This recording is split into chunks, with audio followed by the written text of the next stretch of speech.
Hello दोस्तों, कैसे हैं आप सब। उम्मीद करते हैं आप सभी अच्छे होंगे। दोस्तों 3 अक्टूबर की कुमार गौरव सर की करंट अफेयर्स की फुल पत्ती वाली क्लास का कम समय में हम लोग रिवीजन करने वाले हैं। तो वीडियो काफ़ी इंपॉर्टेंट होगा, वीडियो को आप पूरा देखिएगा और अगर आपको वीडियो अच्छी लगे तो इसे अपने दोस्तों तक शेयर जरूर कीजिएगा और वीडियो को लाइक जरूर कीजिएगा। तो आइए आज की वीडियो को स्टार्ट करते हैं। आज का पहला प्रश्न है, मेडिसिन में वर्ष 2023 का नोबेल पुरस्कार किसे प्रदान किया जाएगा। तो इसके लिए एक ट्रिक है, सबसे पहले हम ट्रिक को समझ लेते हैं तो हमको आसानी से याद हो जाएगा। तो मेडिसिन में वर्ष 2023 का नोबेल पुरस्कार किसको दिया जाएगा। इसकी ट्रिक क्या है, ट्रिक है भूखा काका मेरी विस्की दवाई में मिलाकर पी गया। ट्रिक क्या है, भूखा काका मेरी विस्की दवाई में मिलाकर पी गया। अब भूखा क्या होता है, हंग्री मतलब क्या होता है भूखा, तो भूखा से क्या हो गया, हंग्री हो गया। काका, काका से क्या हो गया, कैटालिन कारिको, कैटालिन कारिको ये हो गया काका का मतलब। मेरी का मतलब हो गया अमेरिका और विस्की का मतलब हो गया विस्मैन और दवाई का मतलब हो गया मेडिसिन।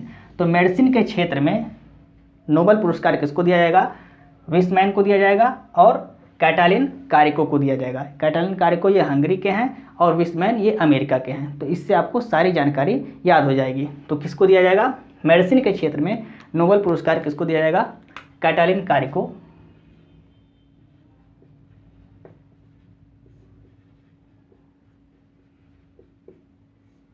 ये हंगरी के हैं,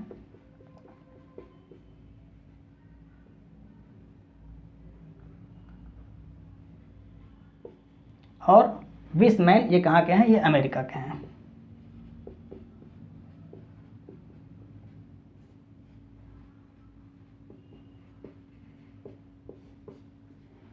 तो आप दोनों आपको याद हो जाएगा। मेडिसिन में वर्ष 2023 का नोबेल पुरस्कार किसे दिया जाएगा, कैटालिन कारिको ये हंगरी के हैं और विस्मैन ये अमेरिका के हैं।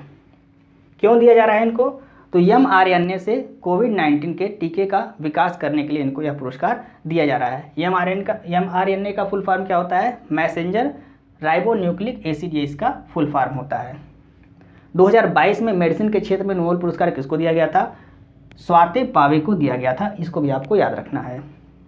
नोबेल पुरस्कार कितने क्षेत्र में दिया जाता है, तो 6 क्षेत्र में दिया जाता है, रसायन, भौतिक, साहित्य, अर्थशास्त्र, शांति और मेडिसिन, शांति और मेडिसिन। तो ये 6 क्षेत्र में दिया जाता है। मेडिसिन का नोबेल पुरस्कार किसको जाएगा, इसकी घोषणा की गई है। न्यूक्लियोटाइड यह एक टर्मिनोलॉजी है बायोलॉजी से संबंधित, चूंकि यहाँ पे हमने क्या पढ़ा है, मैसेंजर राइबोन्यूक्लिक एसिड, तो न्यूक्लिक शब्द आया तो उससे संबंधित टर्मिनोलॉजी यहाँ पर हम देख लेते हैं। न्यूक्लियोटाइड इसमें कौन से तत्व पाए जाते हैं, तो शर्करा इसमें पाई जाती है, नाइट्रोजन क्षारक पाए जाते हैं और फास्फेट पाए जाते हैं। अगर आपसे पूछता है न्यूक्लियोसाइड में क्या पाया जाता है, तो न्यूक्लियोटाइड में से जब हम फास्फेट को निकाल देते हैं तो क्या हो जाता है, न्यूक्लियोसाइड हो जाता है। इसमें क्या पाया जाता है, तो इसमें शर्करा और नाइट्रोजनी क्षारक ये दोनों ही पाए जाते हैं। जब तीनों पाया जाएगा मतलब शर्करा, नाइट्रोजन क्षारक और फास्फेट, तो वो हो जाएगा न्यूक्लियोटाइड। याद रखिएगा न्यूक्लियोटाइड। और अगर केवल शर्करा और नाइट्रोजन क्षारक पाए जाते हैं तो वो हो जाएगा न्यूक्लियोसाइड। इसको आप याद रखिएगा, इंपॉर्टेंट टर्मिनोलॉजी है, ये सभी आपको याद रखने हैं। अब हम नेक्स्ट पेज पे डिस्कस करेंगे नोबेल पुरस्कार की शुरुआत कब हुई, इसको कितने क्षेत्र में दिया जाता है, कहाँ पर यह दिया जाता है और कौन कौन से ऐसे भारतीय हैं जिनको यह पुरस्कार दिया गया है। तो आइए उसको हम डिस्कस करते हैं। तो नोबेल पुरस्कार की शुरुआत कब हुई, कितने क्षेत्र में दिया जाता है, कहाँ पर दिया जाता है और कौन से भारतीय को दिया गया, उसके बारे में हम यहाँ पे डिस्कस करेंगे। शुरुआत कब हुई, 1901 में इसकी शुरुआत हुई। किस तारीख को दिया जाता है, 10 दिसंबर को यह दिया जाता है। कितने क्षेत्र में दिया जाता है, 6 क्षेत्र में दिया जाता है। कौन कौन से क्षेत्र हैं, रसायन, भौतिकी, साहित्य, अर्थशास्त्र, मेडिसिन और शांति के क्षेत्र में यह पुरस्कार दिया जाता है। रसायन, भौतिकी, साहित्य, अर्थशास्त्र और मेडिसिन, इन 5 क्षेत्रों का पुरस्कार कहाँ पर दिया जाता है, स्टॉकहोम स्वीडन में दिया जाता है। शांति का जो पुरस्कार है नोबेल पुरस्कार, इसको कहाँ पर दिया जाता है, ओस्लो नॉर्वे में यह पुरस्कार दिया जाता है। तो दोनों आपको याद रखना है। बाकी के जितने 5 है, शांति को छोड़ के बाकी सबको कहाँ पर दिया जाता है, स्टॉकहोम स्वीडन में यह पुरस्कार दिया जाता है और शांति का नोबेल पुरस्कार ये ओस्लो नॉर्वे में दिया जाता है। आपको याद रखना है, इंपॉर्टेंट है। नोबेल पुरस्कार कौन कौन से भारतीयों को दिया गया उसके बारे में हम यहाँ पे डिस्कस करेंगे। तो रविन्द्रनाथ टैगोर जी को कब दिया गया, 1913 में साहित्य का नोबेल पुरस्कार दिया गया था रविन्द्रनाथ टैगोर जी को। और साहित्य का नोबेल पुरस्कार प्राप्त करने वाले, साहित्य का नोबेल पुरस्कार प्राप्त करने वाले ये पहले एशियाई व्यक्ति थे, आपको याद रखना है। सीवी रमन, इनको कब दिया गया, 1930 में भौतिकी के क्षेत्र में इनको दिया गया। रमन प्रभाव की खोज करने के लिए इनको यह नोबेल पुरस्कार दिया गया था। हरगोविंद खुराना, इनको 1968 में यह पुरस्कार दिया गया। किस क्षेत्र में, मेडिसिन के क्षेत्र में यह पुरस्कार दिया गया था। मदर टेरेसा, इनको कब दिया गया? 1979 में इनको यह पुरस्कार दिया गया। किस क्षेत्र में? शांति के क्षेत्र में इनको यह पुरस्कार दिया गया था। एस चंद्रशेखर, इनको कब दिया गया? 1983 में यह पुरस्कार दिया गया। किस क्षेत्र में? भौतिक के क्षेत्र में इनको यह पुरस्कार दिया गया था। अमर्त्य सेन, इनको 1998 में दिया गया। अर्थशास्त्र के क्षेत्र में पुरस्कार दिया गया था। वी.एस. नायपॉल, इनको 2001 में किस क्षेत्र में दिया गया था पुरस्कार नोबेल का? साहित्य के क्षेत्र में नोबेल का पुरस्कार दिया गया। ये सभी भारतीय हैं, आपको याद रखना है।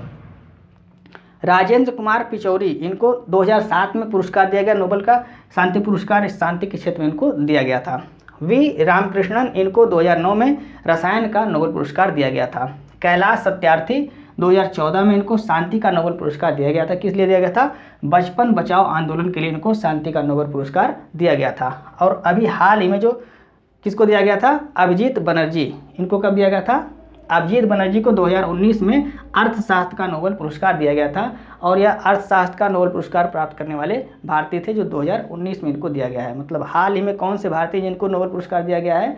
अभिजीत बनर्जी, 2019 में इनको यह पुरस्कार दिया गया था।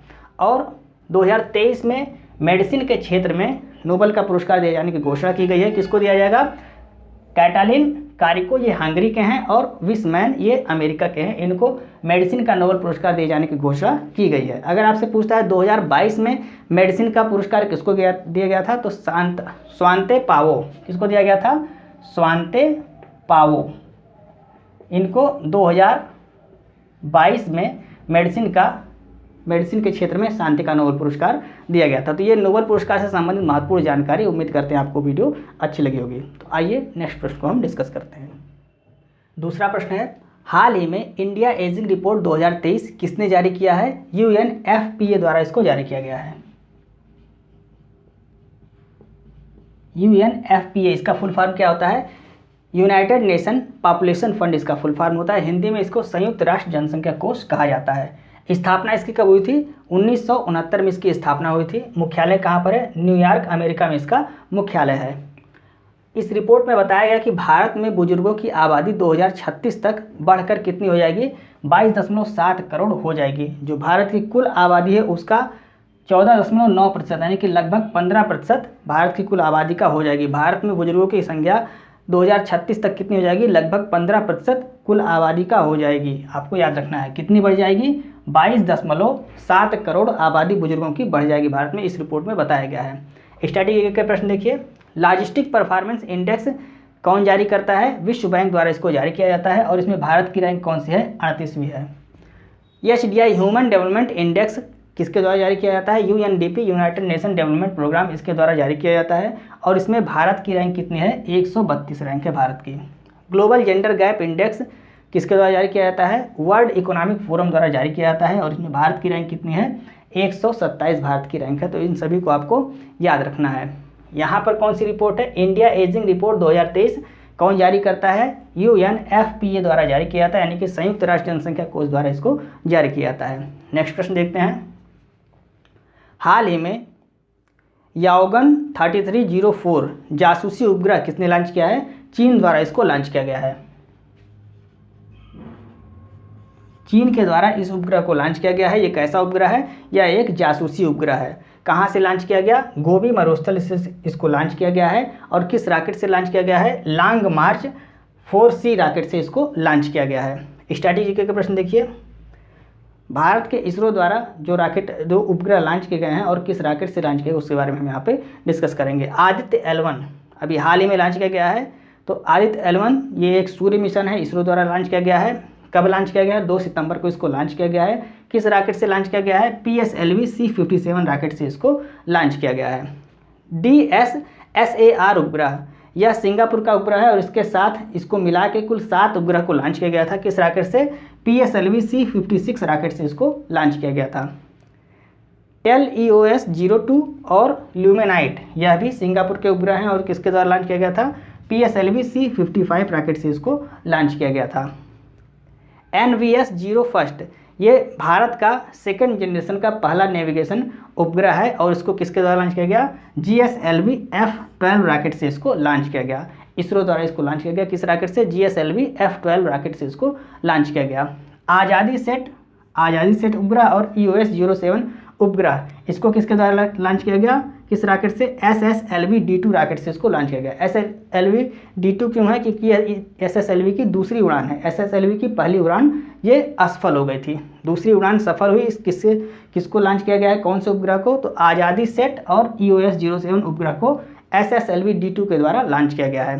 चंद्रयान 3 सफलतापूर्वक चंद्रमा पर लैंड हो गया है। किस रॉकेट से लॉन्च किया गया था, LVM-3 रॉकेट से लॉन्च किया गया था। इसको रॉकेट को क्या कहते हैं, बाहुबली के नाम से भी जानते हैं। तो ये सभी जानकारी मोस्ट इंपॉर्टेंट हैं और इन सभी को आपको नोट कर लेना है। आइए हम नेक्स्ट प्रश्न को डिस्कस करते हैं। चौथा प्रश्न है, हाल ही में ICC, BCCI और यूनिसेफ ने क्रायो फॉर गुड पहल कहाँ लॉन्च की है, गुजरात में इसको लॉन्च किया गया है। किसके द्वारा, ICC, BCCI और यूनिसेफ द्वारा क्रायो फॉर गुड पहल को गुजरात में लॉन्च किया गया है। गुजरात में कहाँ पर, तो नरेंद्र मोदी स्टेडियम अहमदाबाद गुजरात से इसको लॉन्च किया गया है। उद्देश्य क्या है, 1000 बच्चों को ऑनलाइन एजुकेशन मॉड्यूल उपलब्ध कराना इसका उद्देश्य है और उसमें लैंगिक समानता को ध्यान दिया जाएगा। मतलब लैंगिक समानता का मतलब 1000 बच्चों में 500 बच्चे होंगे तो 500 बच्चियाँ भी होंगी जिनको ऑनलाइन एजुकेशन मॉड्यूल उपलब्ध कराया जाएगा। यहाँ पर 8 मॉड्यूल प्रदान की जाएंगे। अभी आपको याद रखना है 8 मॉड्यूल कुल प्रदान किए जाएंगे और 3 भाषाओं में इसको लॉन्च किया गया है। कौन कौन सी भाषा, हिंदी, अंग्रेजी और गुजराती भाषा में इसको लॉन्च किया गया है, यह भी आपको याद रखना है।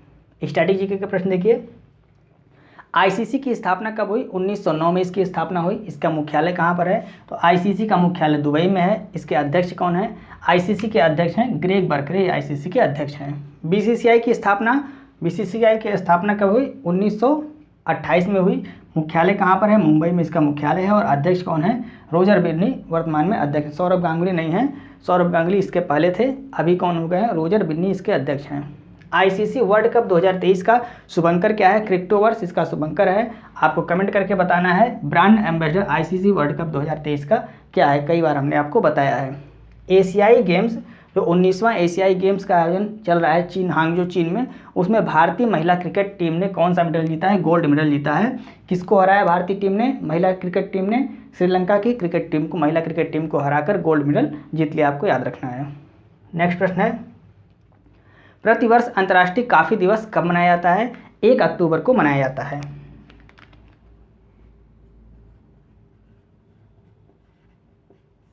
1 अक्टूबर को प्रतिवर्ष अंतर्राष्ट्रीय कॉफ़ी दिवस मनाया जाता है। शुरुआत कब हुई, 1 अक्टूबर 1915 से इसको मनाए जाने की शुरुआत की गई।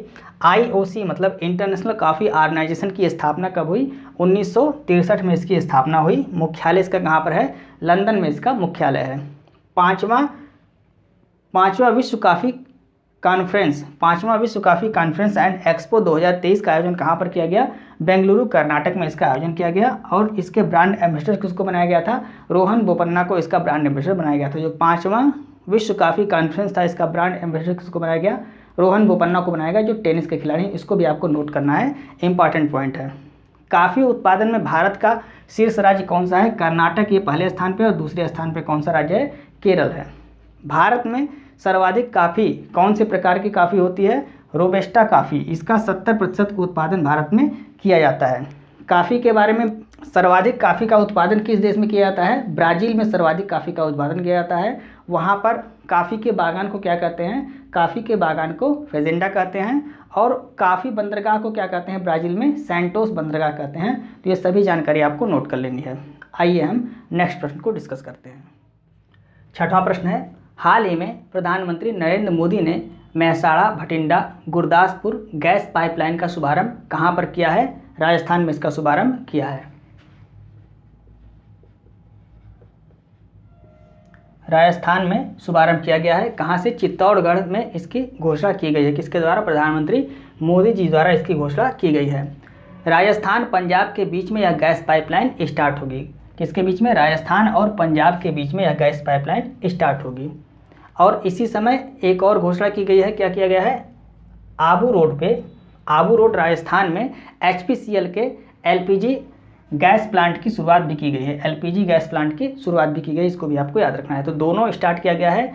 एक किया गया है मेहसाणा भटिंडा गुरदासपुर गैस पाइपलाइन का शुभारंभ किया गया है और दूसरा है आबू रोड राजस्थान में HPCL के LPG गैस प्लांट की शुरुआत की गई। दोनों आपको याद रखना है।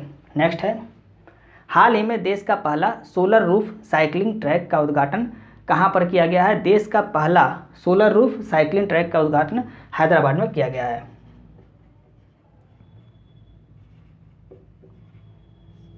हैदराबाद में उद्घाटन किया गया है, देश का पहला है, इसलिए आपको याद रखना है। साइकिलिंग ट्रैक की छत पर 16,000 सोलर पैनल इसमें लगाए जाएंगे और इससे 16 मेगावाट बिजली का उत्पादन किया जाएगा। और इस बिजली का उपयोग कहाँ पर किया जाएगा? जो स्ट्रीट लाइट होती हैं इसमें इस बिजली का उपयोग किया जाएगा।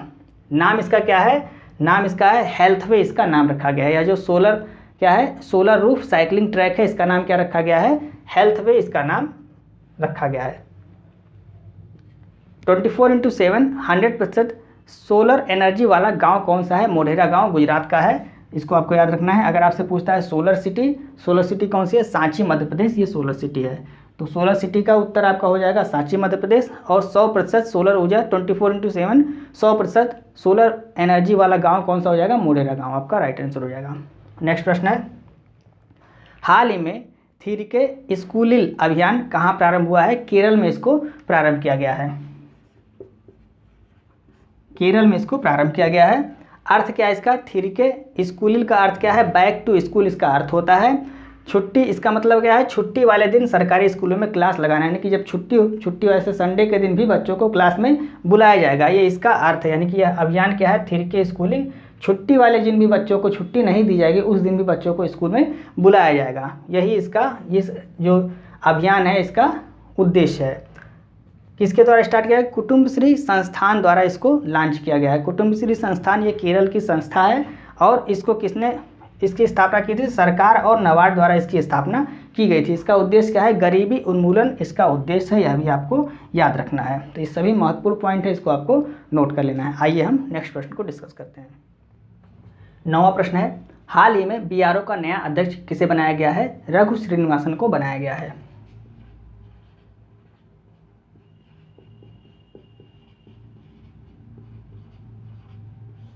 रघु श्रीनिवासन को BRO यानी कि बॉर्डर रोड ऑर्गेनाइजेशन का नया अध्यक्ष बनाया गया। इससे पहले कौन अध्यक्ष थे? राजीव चौधरी इससे पहले बॉर्डर रोड ऑर्गेनाइजेशन के अध्यक्ष थे। BRO की स्थापना कब हुई? 7 मई 1960 को इसकी स्थापना की गई।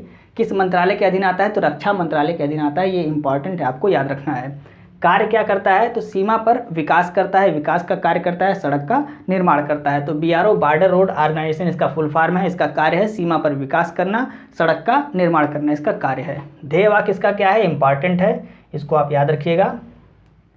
श्रमेण, ध्येय वाक्य क्या है? श्रमेण सर्वम साध्यम, ये इसका ध्येय वाक्य है, इसको भी आपको याद रखना है।